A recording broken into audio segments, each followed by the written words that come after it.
Oyez, oyez, braves gens, de tout temps, l'histoire a été parsemée d'une multitude d'expressions et de gestes que vous employez encore aujourd'hui, mais sans vraiment connaître leur origine ou leur véritable signification. Eh bien, je vais me faire un plaisir de vous les expliquer. Allez, c'est parti!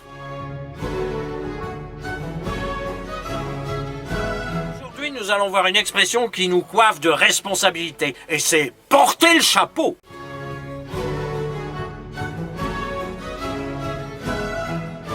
De nos jours, vous utilisez cette expression pour dire qu'une personne ou vous-même endossez la responsabilité d'une faute. Par exemple, dernièrement, je me suis pris la tête avec un gros bonnet qui travaillait du chapeau. Comme je n'ai pas voulu obtempérer, eh bien c'est moi qui ai porté le chapeau. Mais d'où vient cette expression ? L'expression nous vient du XVIIe siècle. À cette époque, le couvre-chef était l'accessoire le plus évident pour déterminer le statut d'une personne.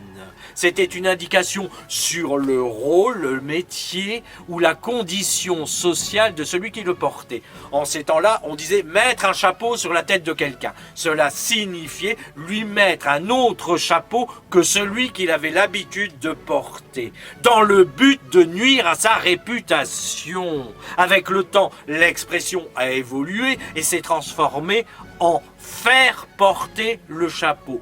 Cette formule s'est construite aussi sur le fait qu'autrefois, les hommes étaient les seuls à être responsables de la famille, mais aussi les seuls à porter un chapeau. Voilà d'où vient cette expression.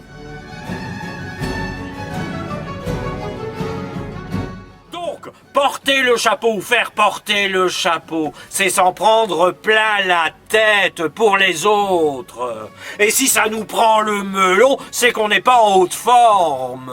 C'est qu'on déprime en jouer du chapeau. En résumé, c'est un coup de chapeau. Allez, au revoir et à bientôt. Au revoir.